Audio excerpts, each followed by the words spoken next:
السلام عليكم. بالطريق البحري للتجارة العالمية اللي يربط شرق آسيا بغرب أوروبا، تبدأ الملاحة من المحيط الأطلنطي للبحر الأبيض المتوسط عبر مضيق جبل طارق، ومن البحر الأبيض المتوسط للبحر الأحمر عبر مضيق قناة السويس، ومن البحر الأحمر للمحيط الهندي عبر مضيق باب المندب، ومن المحيط الهندي للبحر الصين معناه عبر مضيق سنغافورة. شنو هالمضايق؟ هذا الطريق انفتح قبل 150 سنة بفتح قناة السويس، ويسيطر على نسبة كبيرة من الملاحة العالمية، بالذات الناقلات النفطية العملاقة. لذلك جزء كبير من الصراعات الدولية يرتبط بالسيطرة على هذه الممرات المائية. عموما إذا تشوف الطريق طويل كلش ومتعب، ترى هذا رحمة قياسا بالطريق قبل 500 سنة. قبل الطريق الحالي، يعني قبل فتح قناة السويس، كان اكو طريقين. الطريق الأول هو الطريق البري، واللي اسمه طريق الحرير، وسبب هذه التسمية لأنه كانوا يصدرون الحرير من الصين إلى أوروبا، ويستغرق أشهر محفوفة بالمخاطر وقطاع الطرق، ويمر بدول ولغات وقوميات مختلفة. أما الطريق الثاني هو طريق رأس الرجاء الصالح، يعني الإبحار من الأطلنطي ونزولا لجنوب أفريقيا، وكان احتمال الموت أو الغرق عند البحارة فشي حقيقي. لذلك لما يوصلون منتصف الطريق، وهي منطقة اسمها كيب أوف جود هوب، يعني الأمل الصالح، يصير عندهم رجاء بأن يقطعون النصف الثاني بالطريق نحو شرق آسيا. نسيت أقول لكم شيء مهم، كل هذه المقدمة ما لها علاقة بموضوعنا. أصدقائنا اللي يتسوقون من الأمازون، شفتوا ضيم قبل؟ كل الحمد لله.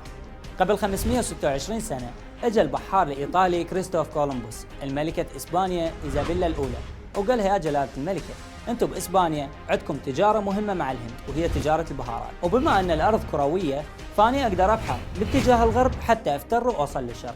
طبعا كان ما يعرف أن الدوران عبر الأرض يعني يقطع المحيط الهادي اللي يخلي المحيط الأطلنطي بجيبه. وراح كولومبوس ووصل لأمريكا، وعباله وصل للهند، بس شاف الناس حمر مو سمر. بعدين يلا افتهم السالفة، وصار اكتشاف أمريكا شيء مرتبط باسم البحار الإيطالي كريستوف كولومبوس. ويؤسفني أقول لكم مرة ثانية، هذا أيضا مو موضوعنا. شاف الناس ولا تفوت بالموضوع؟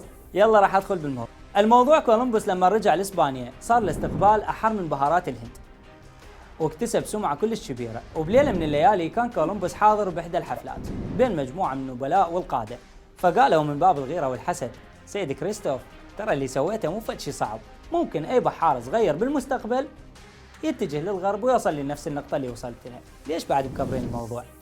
المهم كولومبوس صار ذكي وجاوبهم بطريقة كلش ذكية وسكتهم. من خلال شنو؟ من خلال البيضة. بعدين نفترسها. وقبل ما نكمل قصة كولومبوس، عندنا سؤال، ليش بعض الناس كل همه بالحياة يسقط الآخرين ويشوه صورتهم ويقلل من إنجازاتهم؟ مثلا ابدأ من قائمة أصدقائك بالفيسبوك، بعضهم تدخل صفحته تشوف كل منشوراته وكلامه عبارة عن هتك وانتقاص من الآخرين، وغير هذا هو كل شيء مقدم.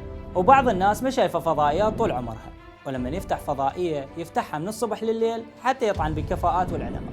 وبعض الناس طول عمره ما منزل كتاب، ويوم اللي نزل كتاب كانت عبارة عن قصص للانتقاص من مراجع التقليد، وما يتحمل يشوف المقابل بدون أن يطعن به.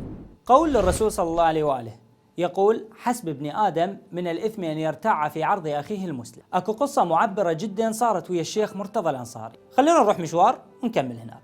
احنا هسه بالقرب من إحدى أبواب أمير المؤمنين عليه السلام، وبالتحديد باب القبلة اللي تكون مطلة على شارع الرسول.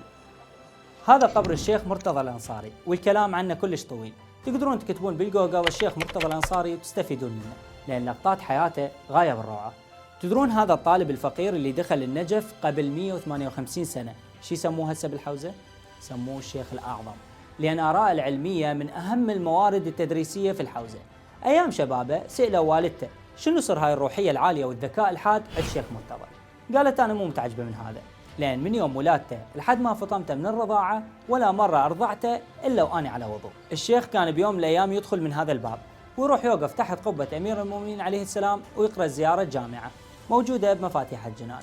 الشيخ واقف أمام الضريحة الطاهرة ويقرأ. كان أكو واحد ما عنده شغل وعمل بالحياة إلا ينتقص من الأنصاري ويحكي عليه دائما، يعني الشيخ مرتضى الأنصاري سبب له عقدة نفسية. شاف الشيخ واقف وجاي يزور زيارة جامعة، اجا وقف يمه وقال: إلى متى هذا الرياء؟ الشيخ الأنصاري التفت له بهدوء وقال له: أنت أيضا افعل هذا الرياء. إذا الآخرين سووا عمل زين، بدل أن تنتقدهم وتنزلهم لمستواك حتى ترضى عن نفسك وما تحس بالنقص، صير أحسن منهم أنت. هذا درسنا من الشيخ الأعظم. إذا شفت واحد زرع شجرة وتريد تتقدم عليه وتروح تشلحها. ازرع الثانية. نرجع لموضوعنا، بيضة كولومبوس. لما شاف الجماعة يستهينون بإنجازه وقف وخاطب الجميع: سينيوريس، أيها السادة، أي واحد منكم يقدر يوقف لي هذه البيضة على الطاولة وما يسند هالشيء، إذن أنا مستعد أتنازل له عن كل الأوسمة والألقاب اللي حصلت عليها باكتشاف القارة الأمريكية. وحاول كل الحضور مرة ومرتين و100 و200 دون فائدة. كولومبوس إجا بكل بساطة، كسر شوية من طرف البيضة وخلاها توقف بدون ما تستند لأي شيء، وربح التحدي. ها استوت البيضة؟ عشت ايدك ما مستوى. الجماعة قالوا هي هاي كل واحد يقدر يسويها. قالهم صحيح، أي واحد يقدر يسويها، بس ما حد منكم سواها. القيمة الحقيقية للإنجاز مو بالتعليق ولا بالانتقادات. القاعد على المدرجات مو مثل اللي بالملعب، هاي من عندي زايد. والقاعد بغير دولة ونازل تسقيط وتشويه بالعلماء وبزوار الحسين ومو عاجبه، خليه يتفضل. اكو مثل انجليزي يقول pour cold water on something، يعني اكو ناس شغلها يصبوا المي البارد على كل شيء قدامه ويبرد من انجازات الاخرين. زين، هل معنى كلام انه بعد ما ننتقد شيء؟ اكيد لا. نفس كولومبوس اكو هواي انتقادات توجهت عليه ومتهم جرائم ارتكبها بحق السكان الاصليين لامريكا اثناء الغزو الاسباني. بس انطيكم قاعده للانتقاد: اذا شفتوا واحد ما صارت له شهره بين الناس الا بسبب طعنه بالاخرين وملاحقته ليل نهار، بحيث اذا ماكو طعن دكانه يعزل وفضائي تتعطل وما عنده اي موضوع بعد يحكي بيه، فهذه هي الازمه النفسيه او المرض النفسي. استوت البيضه، شوفكم بخير.